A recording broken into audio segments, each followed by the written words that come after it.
Elvado na Rastonie pa one beat. Chisamba kujifesha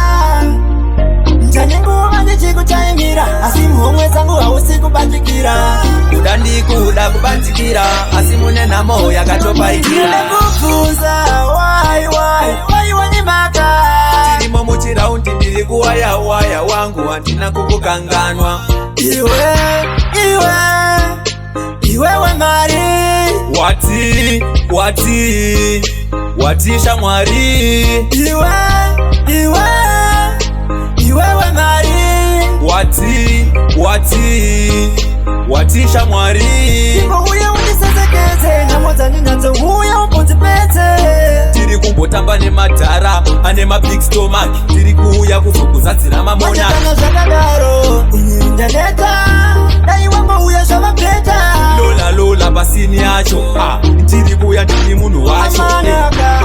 Usopaparika papiko Inyawane ndiri kuchaka usabuko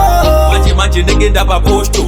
Tikangosvika zvava otoloshto Asi uri kupa Amerika netsoka Chimbo uya umwe dzangu dzakaboka Tiri kulandani nemavheti Ndichauya ndokutengera kanyuchi Iwewe mari Watisha mwari Iwewe mari Watisha mwari Uchingo uya ndichatanga nekutenga rova Kubva vanyara vaititi ndiri rova Manje unenge wane Lamborghini Wakutopfeka masutu nemajini Uya takuta kutenga Zimdancehall Andichada life ya competition Pawakatambura wangu pakafura Iwewe mari Watisha mwari Iwewe mari Watisha mwari Ibo uya unisesekeze na moza ninazo huya uponzi pete Tiri kumbotamba ne matara ane ma big stomach Tiri kuya kuzokuzatsira mamona Manyakana zakadaro Inyaneta Dai wamba huya shava pleta Lola basini yacho Tiri kuya ndini munu wacho Amanaka